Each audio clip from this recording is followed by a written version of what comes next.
Keir Starmer set to unveil a digital ID scheme. Now, this is something that we've been talking about for a couple of weeks now. We kind of got a sniff that this might be happening.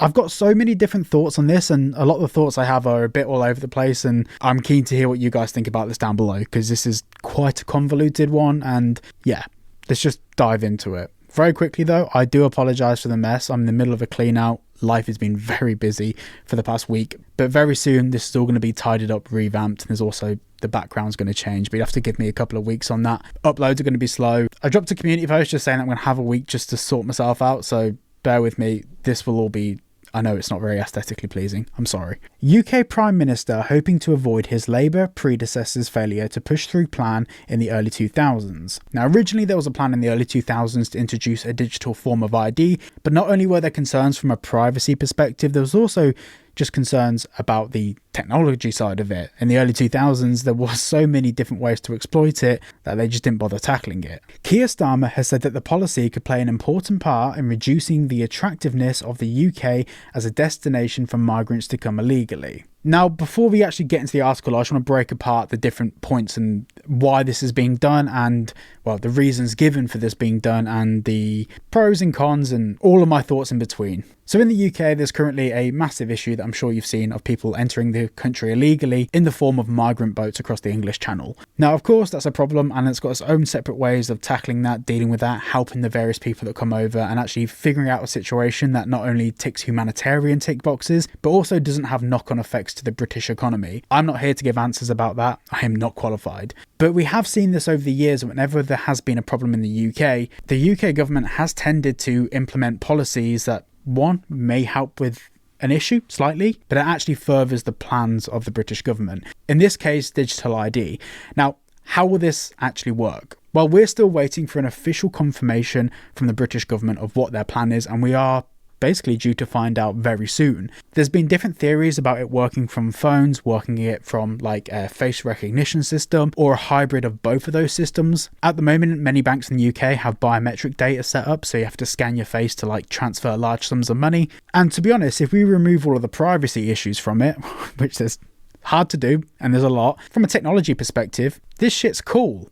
And unfortunately, that's where all the cool stuff ends. Now, Keir Starmer's main stance here is that it's going to make the UK less attractive for migrants to come to.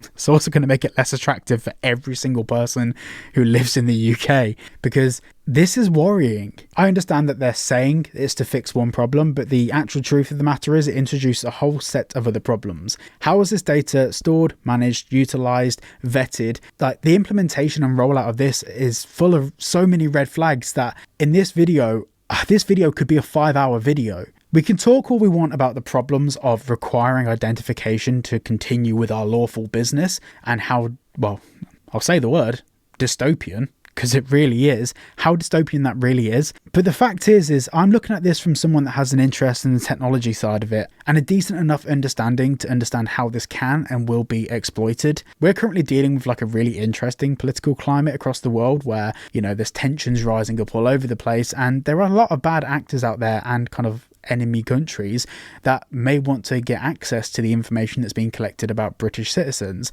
And this is a very valid concern for everyone in the UK to have. And I think at the moment, the UK government is panicking with the migrant crisis that's currently taking place. They are making rash decisions and they're kind of trying to implement things that they've already kind of explored in the past because they think they can fast track that process.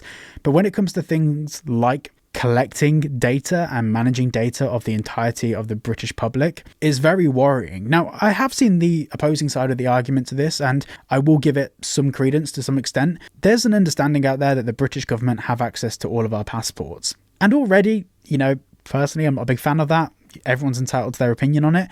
But there's also the other side of it where this isn't going to be managed by the British government. This is going to be farmed out to third-party companies like Verif, Yoti, and all these other companies that we've covered in the past on the channel. And I'm not saying that there's anything inherently wrong with private companies doing private business, but there is something wrong with private companies doing private business with private people's data, and it's not optional. In the case of the Online Safety Act, there is some argument to be made, a very small argument, but some argument to be made that you can just decide to not access that website, and you can remove yourself from that situation, or you can use things like a VPN. But in the case of this is going to be legally mandated.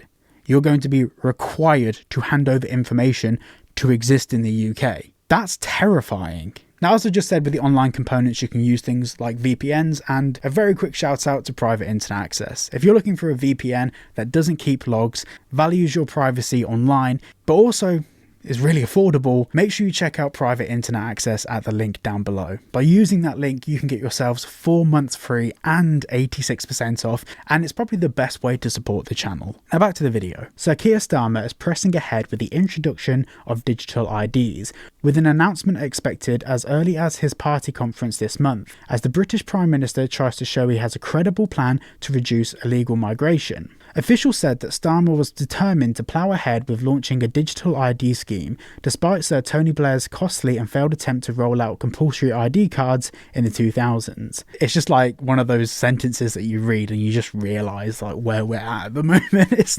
We're not in an ideal situation, are we? The announcement may come at a Labour Party conference later this month, according to 2 people briefed on the matter. They cautioned that the finer details of the scheme were still being ironed out and that the timeline could change. So this is the only silver lining to this scenario, that they haven't figured it out yet, which means it's not going to be implemented yet. Well, at least I hope so. Imagine. Yeah, we're rolling it out, but we don't know how. The silver lining here is that they haven't rolled it out yet, and there is time to petition against this. Now, obviously people have done the petitions for the Online Safety Act, and pretty much under every single one of my videos I've had a link to that petition. Truth is, only 500,000 people have signed that petition. That's nothing. The UK government don't care about that. 100,000 signatures, yes, they respond, yes, they say that they're not interested in making any further statement, and that's the end of that. Something like digital ID cards, we all need to sign that petition. And if this does get implemented, or if we actually get some official statement when they next have their party meeting, I will make sure to do a video on that, because that's so important. We need to make sure this doesn't happen. This is probably the first video that I've made on the channel where I'm genuinely properly concerned, because the cost of this on the British population is something that we can't go back on. Once you've collected all of that ID and everyone set up their digital ID, you can't go back. That data is always going to exist. No data is 100% deleted. And sorry, just a completely different side note here. Companies like age verification websites like Yoti and Verif are doing face scans where they can scan your face and they can tell by your features if you're over a certain age, or they think you're over a certain age. If that biometric scan is the same company like Yoti, Verif and all those other companies that are doing the biometric scans for digital ID, that means that when you go to a naughty website, or you want to go on Reddit or something, that means that can be tied to, basically your browsing activity can be tied to your digital ID. I'm not saying that's what they're going to do. What I'm saying is if the same company is collecting the same biometric data and storing it, well, they can tie that to... Once again, I'm really uncomfortable with this. Really uncomfortable with this. Am I worrying too much about this? Am I not approaching this from a sense of being rational? Or is this a genuine, is this as bad as I think it is? One of the models being looked at would involve giving a digital ID to every person with a legal right to be in Britain, either through citizenship or legalised immigration status, according to one of the people. The digital ID programme's efficacy depends on everyone having them. Otherwise, the government would have to contend with a combination of paper and digital systems. The ID would probably be used for the right to work checks and to determine whether a person was eligible for a home rental contract, they said. The government could yet opt to roll out the scheme to a more narrow group or reconsider the plans further. I hope they reconsider. The thing is things like for home rental and all of this sort of stuff, there are checks in place that do that. They check employment history, they check all of this background stuff, and we have credit checks in the UK. There's a lot of digital ID that's being captured, but none of it's as invasive as biometric or name, address and everything all in one as one centralized system. Now when we take out a loan at the bank, you have to give employment history and all of this sort of stuff, because the bank doesn't have all of that information in a centralized remit. And that's a good thing. Our data isn't centralized, because if one source is compromised, then all of our data is compromised. And the fact that it's not centralized is the good thing. And this would take that away. Ministers have publicly signalled support for digital ID in recent weeks, with Starmer saying earlier this month that the policy could play an important part in reducing the attractiveness of the UK as a destination for migrants to come to illegally. And you know what? He's probably right. it could have that byproduct. But it's the same thing as the Online Safety Act. Protect children this much, freedom's breach of this much. In this case, reduce the likelihood of migrants coming to the UK, massive data breach.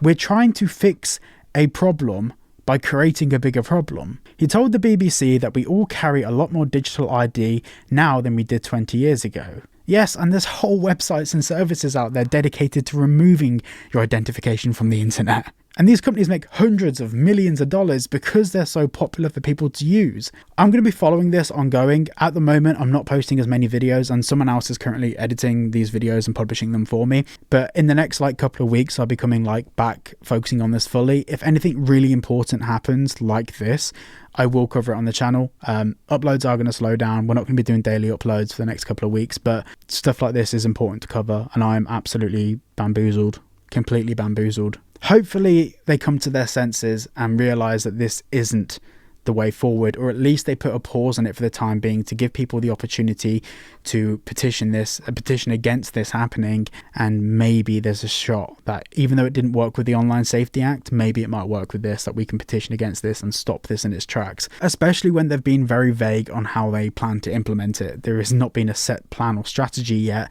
Just everything they are saying is terrifying. Anyway, thank you for watching. Make sure you check out private internet access at the link down below. You get 4 months free and 86% off, and I shall see you all in the next video.